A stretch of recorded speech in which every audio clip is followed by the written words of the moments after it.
People see the word fasting and they think that they're not going to eat for a long time. Right. It's intermittent, which means on and off fasting. So on and off eating. So basically you have two windows. You have a feeding window or an eating window.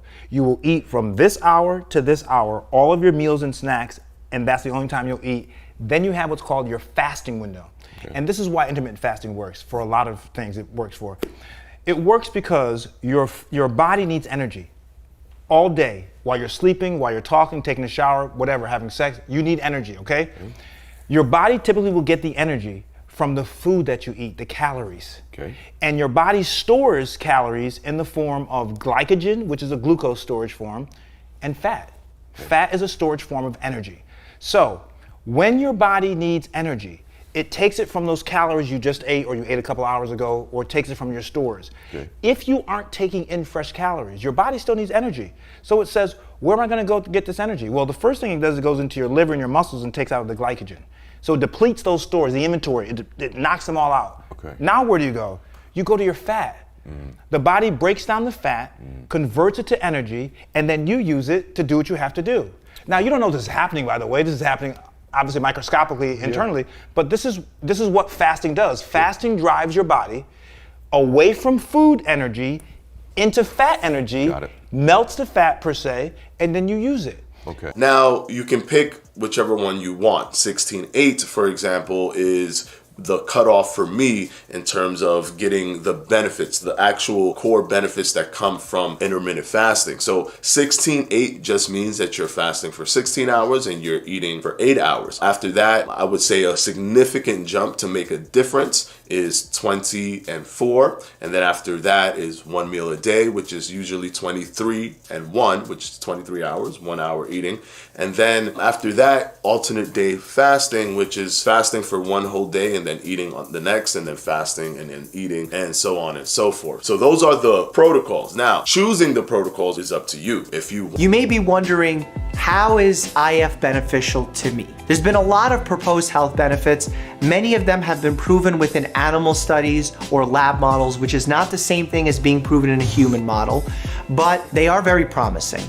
Now, those benefits include increased mental sharpness, a favorable hormonal profile, weight loss, decreases of inflammation within the body, decreases of certain diseases within the body. How can IF help you lose weight? You have an increase in growth hormone, a decrease in insulin, and that alone will help you lose weight.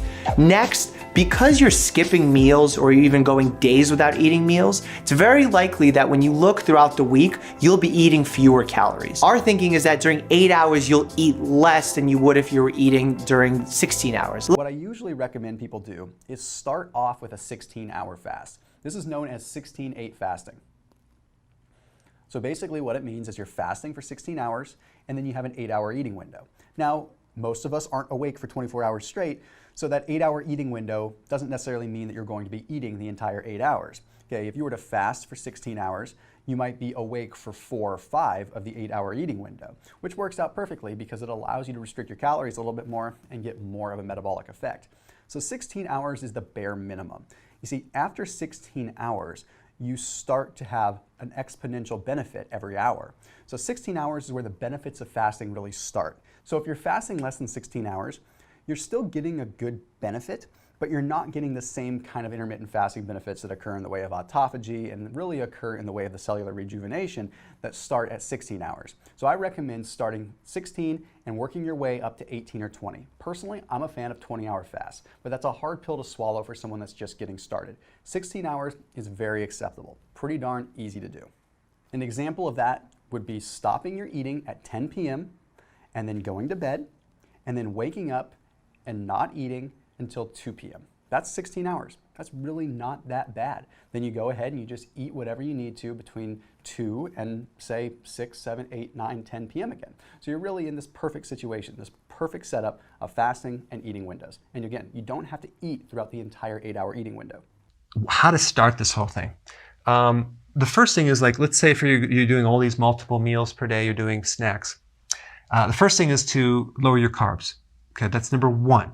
That's automatically going to start helping you be less hungry, so you can go longer. So now you go 3 meals, no snacks. Okay, that's the first goal.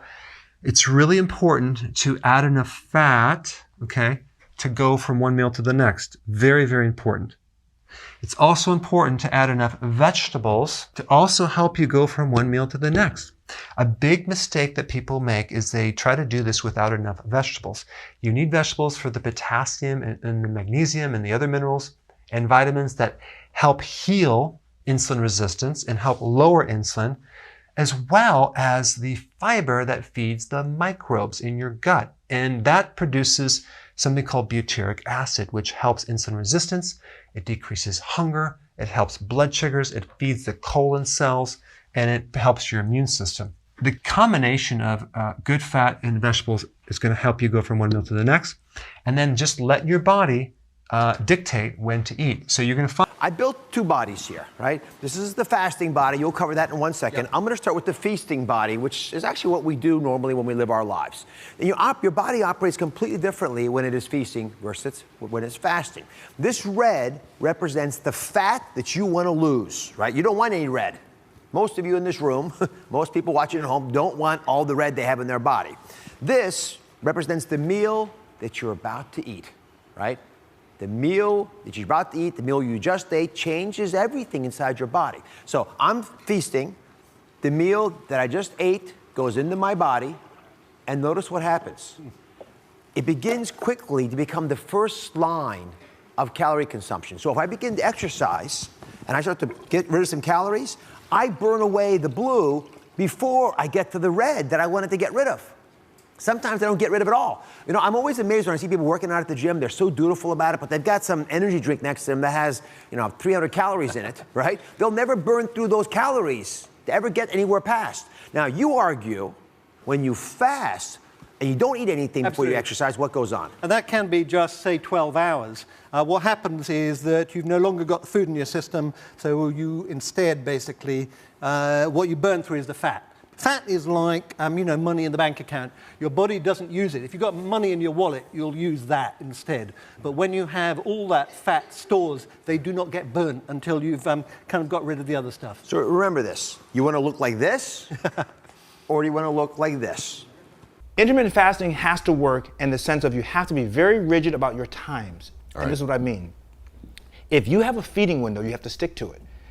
If you extend your feeding window into your fasting window, you're going to interrupt that fasting period. It's during that fasting period, during that period where you don't have energy, that your body's driving into your fat stores. Okay. Now, people say, well, what can I have during my fast?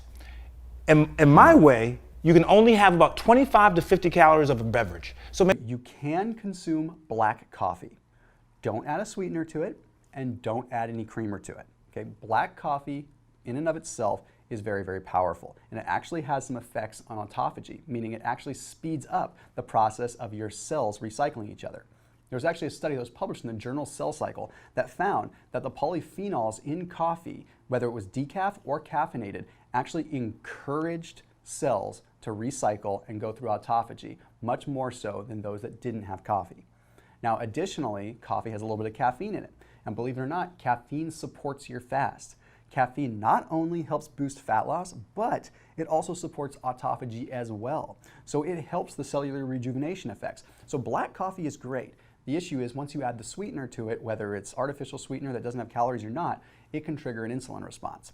The other thing that you can consume is tea. Go ahead and have tea. You're totally fine. Okay, you can have black tea, you can have green tea, just no sweetener and no creamer in it.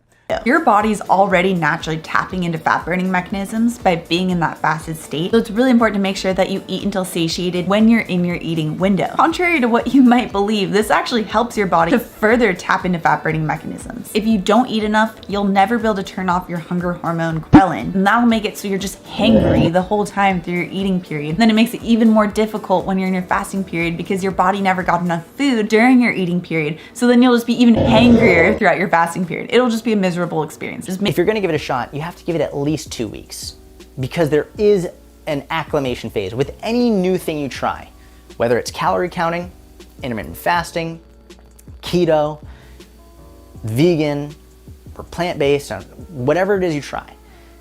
There's an acclimation period in which you're going to have to learn new skills, your body's going to adjust, your daily habits are going to have to adjust. So don't try it for 4 days and say, fuck it, I quit.